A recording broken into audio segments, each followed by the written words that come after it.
Hello, everyone, and welcome to today's episode of Legal Update. The topic of today's discussion is Suo Motu by the Writ Courts. Why in news? Recently, in the Bihar Rajya Dafadar Chaukidar Panchayat Magad Division versus State of Bihar and others case, the Supreme Court ruled that writ courts have the authority to use their suo motu powers to annul subordinate legislation if it infringes upon the fundamental rights guaranteed by the Constitution, declaring it void and unconstitutional. Background of the case. The Patna High Court used its suo motu powers to strike down the Bihar Chaukidari Cadre Amendment Rules 2014, which allowed retiring chaukidars to nominate their dependents for appointment. The division bench ruled that the rule violated Articles 14 and 16 despite no formal challenge to it. The Bihar Rajya Dafadar Chaukidar Panchayat Magad Division, which was not initially involved in the case, appealed to the Supreme Court claiming the High Court overstepped its jurisdiction in declaring the rule unconstitutional. The issue for the Supreme Court to decide was whether the Patna High Court was justified in using its suo motu powers to declare the heredity rule unconstitutional without a formal challenge to it. Court observation.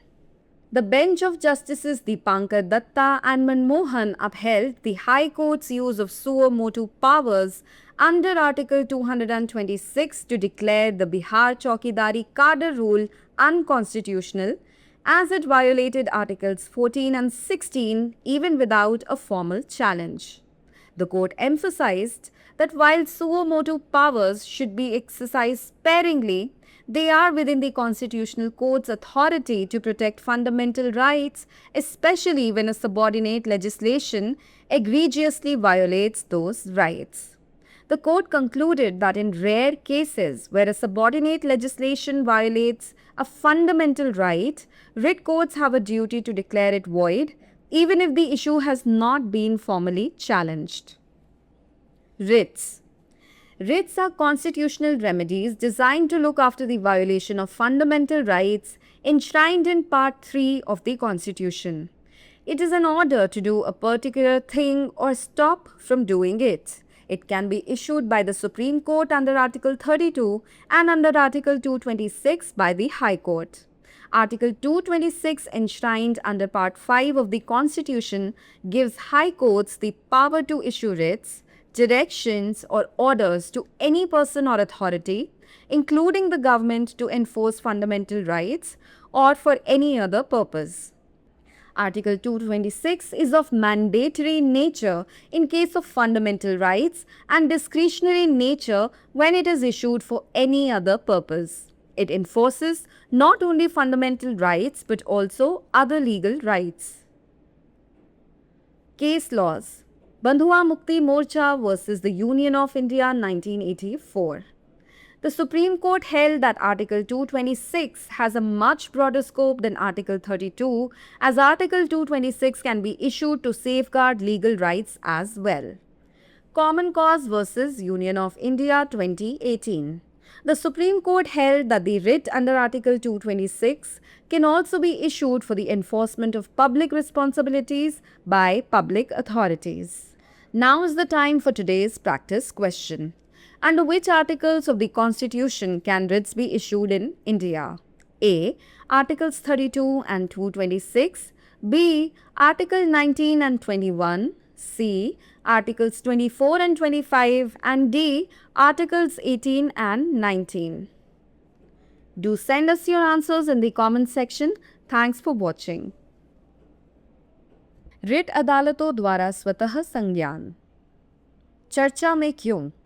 हाल ही में बिहार राज्य दफादार चौकीदार पंचायत मगध प्रमंडल बनाम बिहार राज्य एवं अन्य मामले में सर्वोच्च न्यायालय ने फैसला सुनाया कि रिट न्यायालयों को अपने स्वप्रेरणा शक्तियों का प्रयोग करते हुए अधीनस्थ कानून को रद्द करने का अधिकार है यदि वह संविधान द्वारा गारंटीकृत मौलिक अधिकारों का उल्लंघन करता है तथा उसे शून्य और असंवैधानिक घोषित करता है. मामले की पृष्ठभूमि. पटना उच्च न्यायालय ने बिहार चौकीदारी संवर्ग संशोधन नियम 2014 को रद्द करने के लिए अपनी स्वप्रेरणा शक्तियों का प्रयोग किया, जिसके तहत सेवानिवृत्त चौकीदारों को नियुक्ति के लिए अपने आश्रितों को नामित करने की अनुमति दी गई थी। खंडपीठ ने फैसला सुनाया कि यह नियम अनुच्छेद 14 और 16 का उल्लंघन करता है, जबकि इसे कोई औपचारिक चुनौती नहीं दी गई थी। बिहार राज्य दफादार चौकीदार पंचायत मगध प्रमंडल, जो शुरू में इस मामले में शामिल नहीं थी, ने सर्वोच्च न्यायालय में अपील दायर की, जिसमें दावा किया गया कि उच्च न्यायालय ने नियम को असंवैधानिक घोषित करके अपने अधिकार क्षेत्र का अतिक्रमण किया है। सर्वोच्च न्यायालय के समक्ष यह मुद्दा था कि क्या पटना उच्च न्यायालय द्वारा बिना किसी औपचारिक चुनौती के आनुवंशिकता नियम को असंवैधानिक घोषित करने के लिए अपनी स्वप्रेरणा शक्तियों का प्रयोग करना उचित था। न्यायालय की टिप्पणी। न्यायमूर्ति दीपांकर दत्ता और न्यायमूर्ति मनमोहन की पीठ ने बिहार चौकीदारी कैडर नियम को असंवैधानिक घोषित करने के लिए अनुच्छेद 226 के तहत स्वप्रेरणा शक्तियों के प्रयोग के उच्च न्यायालय के फैसले को बरकरार रखा, क्योंकि इसमें औपचारिक चुनौती दिए बिना ही अनुच्छेद 16 और 14 का उल्लंघन किया गया था। न्यायालय ने इस बात पर जोर दिया कि यद्यपि स्वप्रेरणा से ली गई शक्तियों का प्रयोग संयम से किया जाना चाहिए, लेकिन मौलिक अधिकारों की रक्षा करना संवैधानिक न्यायालयों के अधिकार क्षेत्र में आता है, विशेषकर तब जब अधीनस्थ कानून उन अधिकारों का घोर उल्लंघन करता हो। न्यायालय ने निष्कर्ष निकाला कि दुर्लभ मामलों में जब कोई अधीनस्थ कानून किसी मौलिक अधिकार का उल्लंघन करता है, तो रिट न्यायालयों का कर्तव्य है कि वे उसे शून्य घोषित करें, भले ही इस मुद्दे को औपचारिक रूप से चुनौती न दी गई हो। रिट संवैधानिक उपचार हैं जो संविधान के भाग 3 में निहित मौलिक अधिकारों के उल्लंघन की जांच के लिए बनाए गए हैं। यह किसी विशेष कार्य को करने या उसे करने से रोकने का आदेश है। इसे सर्वोच्च न्यायालय द्वारा अनुच्छेद 32 के तहत और उच्च न्यायालय द्वारा अनुच्छेद 226 के तहत जारी किया जा सकता है। संविधान के भाग 5 के अंतर्गत अनुच्छेद 226 उच्च न्यायालयों को मौलिक अधिकारों को लागू करने या किसी अन्य उद्देश्य के लिए सरकार सहित किसी भी व्यक्ति या प्राधिकरण को रिट, निर्देश या आदेश जारी करने की शक्ति देता है। अनुच्छेद 226 मौलिक अधिकारों के मामले में अनिवार्य प्रकृति का है और किसी अन्य उद्देश्य के लिए जारी किए जाने पर विवेकाधीन प्रकृति का है। यह न केवल मौलिक अधिकारों को लागू करता है, बल्कि अन्य कानूनी अधिकारों को भी लागू करता है। संबंधित केस। बंधुआ मुक्ति मोर्चा बनाम भारत संघ 1984। सर्वोच्च न्यायालय ने माना कि अनुच्छेद 226 का दायरा अनुच्छेद 32 की तुलना में अधिक व्यापक है, क्योंकि अनुच्छेद 226 को कानूनी अधिकारों की रक्षा के लिए भी जारी किया जा सकता है। कॉमन कॉज बनाम भारत संघ 2018। सर्वोच्च न्यायालय ने कहा कि अनुच्छेद 226 के तहत रिट सार्वजनिक प्राधिकारियों द्वारा सार्वजनिक जिम्मेदारियों के प्रवर्तन के लिए भी जारी की जा सकती है। अब समय है आज के अभ्यास प्रश्न का। भारत में संविधान के किस अनुच्छेद के तहत रिट जारी किया जा सकता है? ए.